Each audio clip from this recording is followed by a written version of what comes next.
Saudara-saudara yang terkasih dalam nama Tuhan Yesus Kristus, selamat pagi.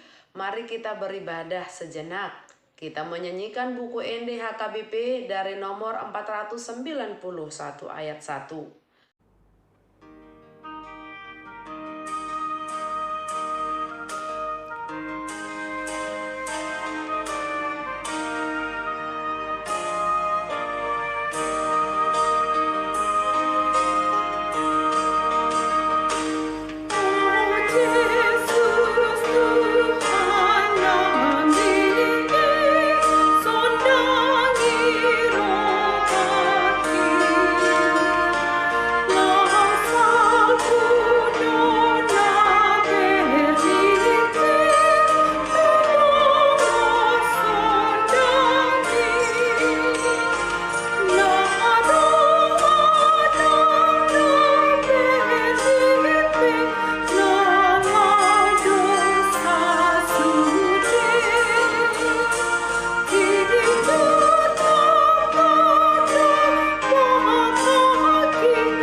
Kasih karunia dan damai sejahtera dari Allah Bapa dan dari Kristus Yesus Tuhan menyertai saudara-saudara.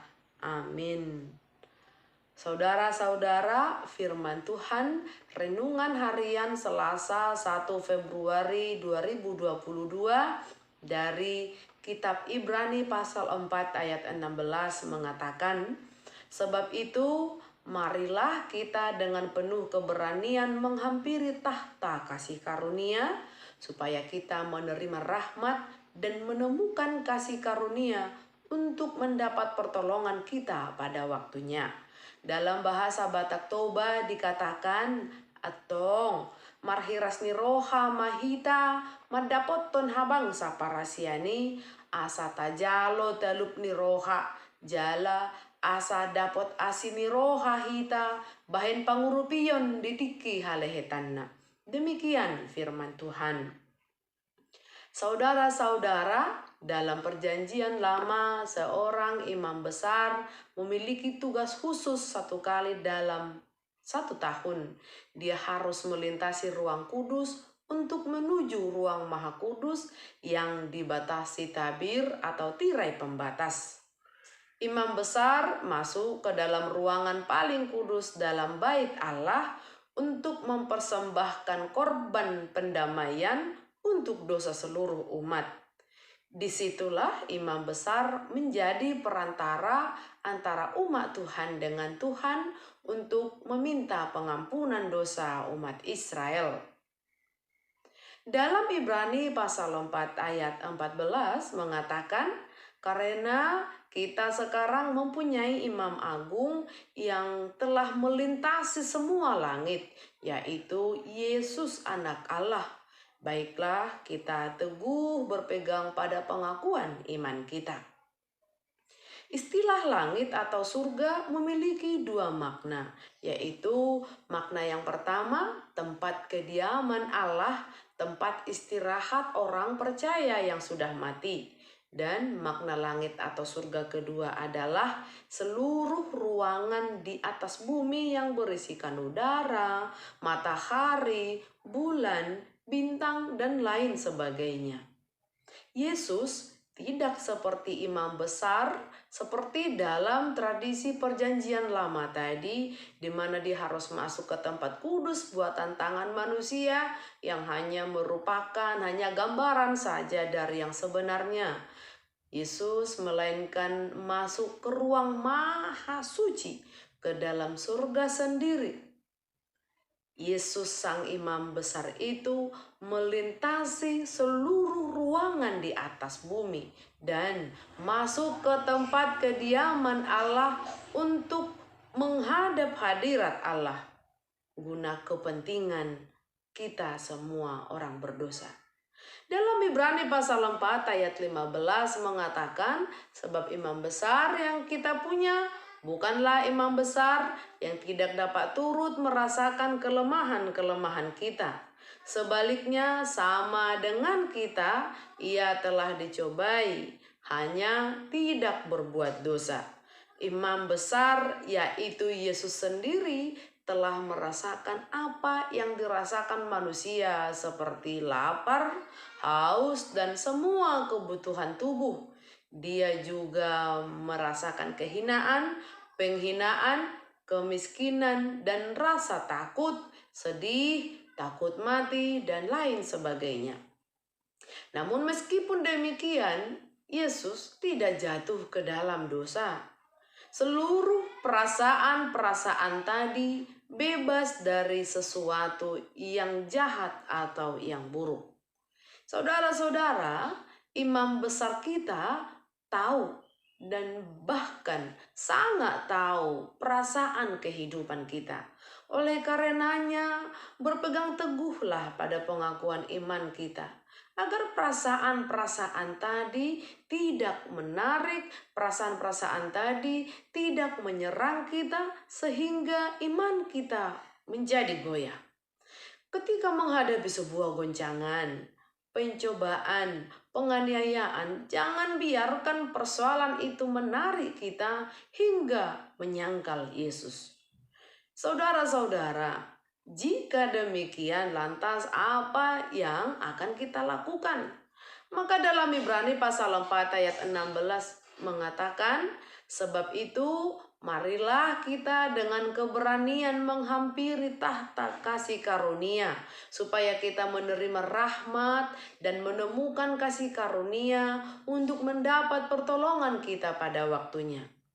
Menghampiri tahta kasih karunia dengan penuh keberanian ialah dalam perjanjian lama yang boleh mendekati tabut perjanjian itu hanyalah imam besar dan hanya setahun sekali dengan penuh takut dan gentar. Kalau ia ada dosa, ia akan dihukum mati. Tetapi oleh karena Yesus, setiap orang boleh datang, setiap orang boleh mendekat dengan penuh keberanian dan dengan penuh tanpa rasa takut setiap saat, asalkan ia datang dengan mengandalkan penebusan Kristus. Namun, meski disebut tahta kasih karunia, kita harus menghadapnya dengan rasa takut yang saleh. Sejatinya kita telanjang dan terbuka di hadapan Allah, karena tidak ada yang tersembunyi baginya. Dosa-dosa dan keburukan kita membuat kita hina di hadapan Allah yang Maha Kudus itu.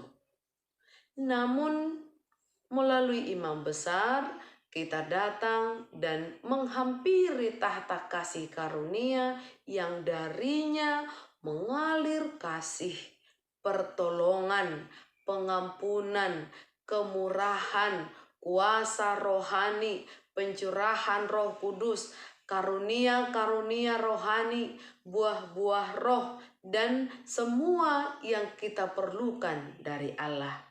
Selamat menghampiri tahta kasih karunia melalui imam besar kita, yaitu Kristus Yesus. Amin. Kita berdoa. Ya Tuhan Allah Bapa kami yang di surga, terima kasih untuk firman-Mu hari ini.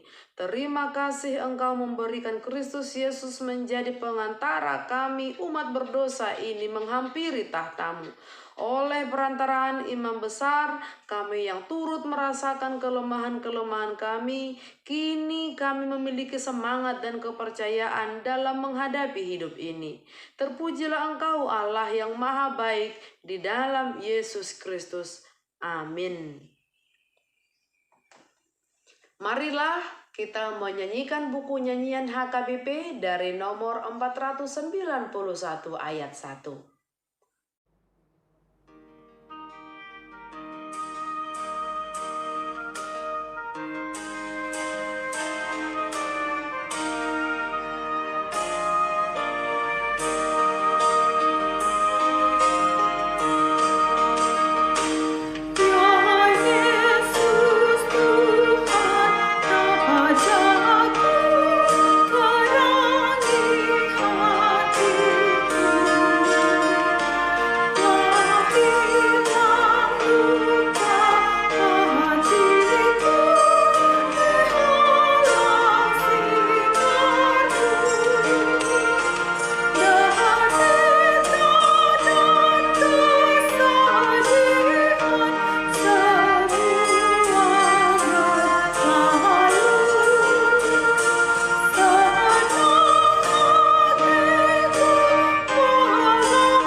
Marilah kita berdoa dalam doa Bapa kami. Bapa kami yang di surga, dikuduskanlah namamu, datanglah kerajaanmu, jadilah kehendakmu di bumi seperti di surga. Berikanlah kami pada hari ini makanan kami yang secukupnya, dan ampunilah kesalahan kami, seperti kami juga telah mengampuni orang yang bersalah kepada kami. Dan janganlah membawa kami ke dalam pencobaan, tetapi lepaskanlah kami daripada yang jahat, karena Engkau punya kerajaan dan kuasa dan kemuliaan sampai selama-lamanya. Amin. Anugerah Tuhan kita Yesus Kristus, kasih setia Allah Bapa, dan persekutuan Roh Kudus menyertai saudara-saudara. Amin.